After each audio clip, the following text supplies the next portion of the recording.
446 میں آ کر شیعوں کی حکومت کو ختم کیا تغرل بیگ سلجوکی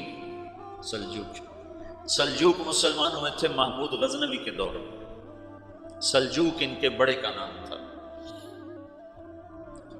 تو ایک دفعہ محمود غزنوی نے سلجوک سے پوچھا اگر مجھے تیری مدد کی ضرورت ہو تو کتنے آدمی پیش کر سکتے ہو؟ تو اس نے ایک تیر دیا، کہا یہ ایک تیر ہے میرا، کسی کو یہ تیر بھیج کر میرے علاقے میں بھیج دو تو چند گھنٹوں میں 1,00,000 تلواریں تیرا پیرا دینے کے لیے تیار ہوں، ہمارے پاس اتنی طاقت ہے۔ تو یہ سلجوک کی نسل میں تھا تغرل بیگ۔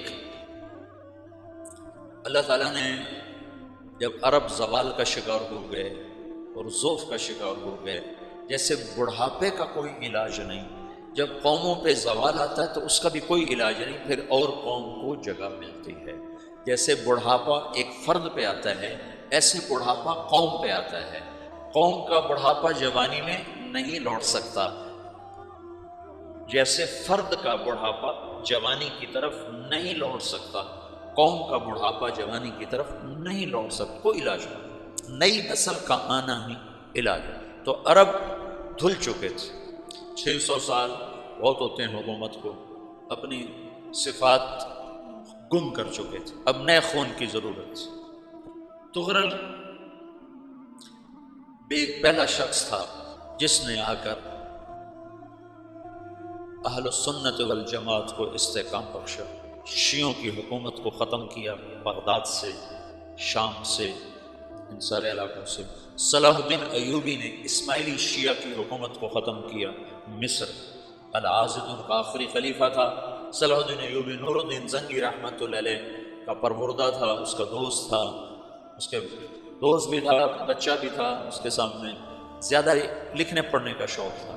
پھر اللہ تعالیٰ نے اس سے کام لیا اور اس کو مصر کا گورنر بنا کے بھیجا، مصر کی مدد کے لیے بھیجا۔ تو وہاں اس نے صلاح الدین ایوبی نے وہاں ختم کیا، تغرل بیگ نے یہاں ختم کیا۔ تو پھر سلجوق جو تھے نا یہ اقتدار میں آئے، ادھر ختم ہو گئی سلطنت بنو عباس کی، مصر ایک چھوٹی سی ترکوں کی سلطنت۔ تو اللہ تعالیٰ پھر مرکزیت کے لیے ایک نظام چلا، دو لشکر آپس میں لڑ رہے ہیں ایک میدان میں، ایک جنگلی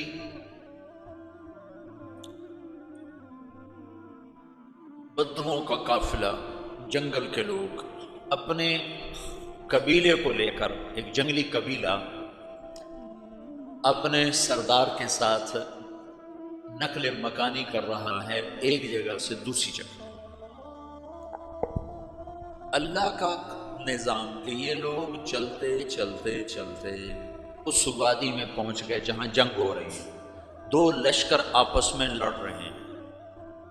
جب یہ وہاں پہنچتے ہیں تو ایک لشکر کے قدم اکھڑ رہے ہیں اور دوسرا غالب آ رہا ہے۔ ان کو نہیں پتا شکست کھانے والے کون ہیں اور فتح پانے والے کون، ان کو نہیں پتا۔ اس جنگلی قبیلے کے سردار کا نام بھی تغرل ہے، تغرل۔ تو یہ سردار کہتا ہے جو شکست کھا رہے ہیں ان کی مدد کرو، کچھ پتہ نہیں کون ہے، کہتا جو شکست کھا رہے ہیں ان کی مدد کرو۔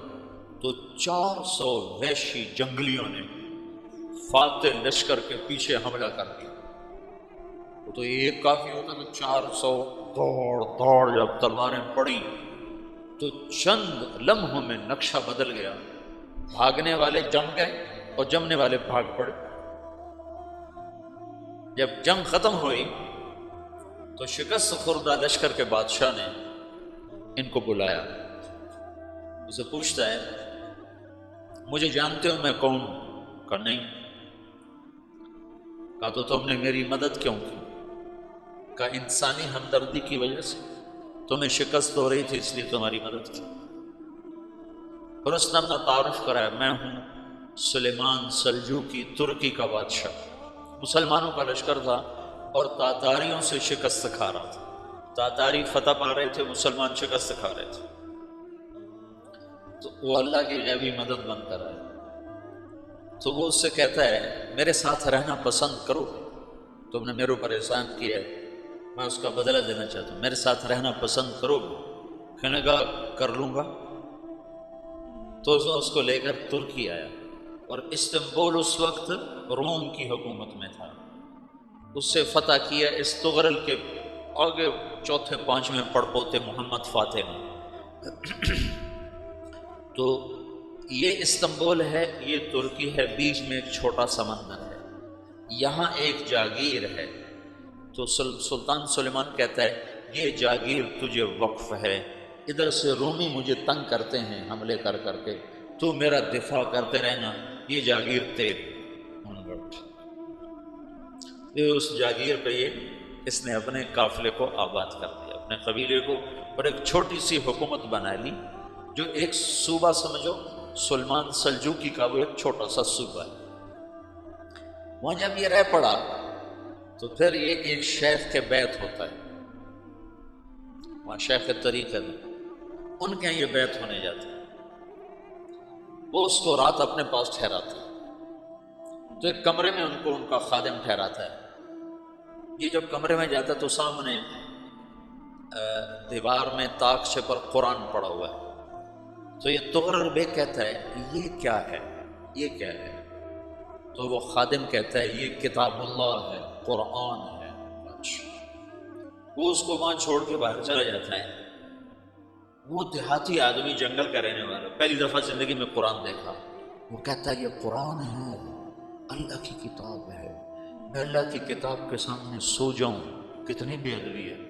تو اس نے ایسے قرآن اٹھایا اور سر پہ رکھ لیا، وہ کھڑا ہو گیا. ساری رات قرآن سر پہ رکھ کے کھڑا ہو. رات کے پچھلے پہر اس کو خواب آیا، کھڑے کھڑے اس نے دیکھا کہ اس کی پشت سے ایک چاند نکلا اور شیخ کی بیٹی کے سینے میں جا کر اتر گیا. پھر اس لڑکی کے سینے سے ایک درخت نکلا جو پھیلتے پھیلتے پھیلتے 3 بر اعظم پہ چھا گیا، افریقہ پر، یورپ پر، ایشیا پر. پھر اس کی آنکھ کھل گئی، وہ کھڑا ہوا ہے. تو اس نے صبح یہ خواب اپنے شیخ کو سنایا. تو انہوں نے اپنی بیٹی اس کے نکاح میں دی تھی. اس بیٹی سے ایک بچہ پیدا ہوا. تغرل بیگ نے اس کا نام رکھا عثمان. عثمانی ترک نام سنو، جو میں نے کل بتایا تھا کہ 1924 میں وہ خلافت ختم ہوئی. تو ایک بیٹا پیدا ہوا عثمان. عثمان نے پھر ایک نئی اسلامی حکومت کی بنیاد رکھی جو 1924 تک چلتی رہی. کوئی 800 سال یہ حکومت چلی. تو حکومت کا شرازہ بکھرا لیکن پھر جڑ جاتا تھا، اور وہ کرنے اول والا جوڑ کبھی نہ پیدا ہوا، ٹکڑے بن گئے. ان ٹکڑوں میں اللہ لوگ پیدا کرتا رہا جو دعوت دیتے رہے، دعوت زندہ رہی. جو تربیت کا نظام تصوف کے ساتھ تھا اب وہ تبلیغ کے ساتھ.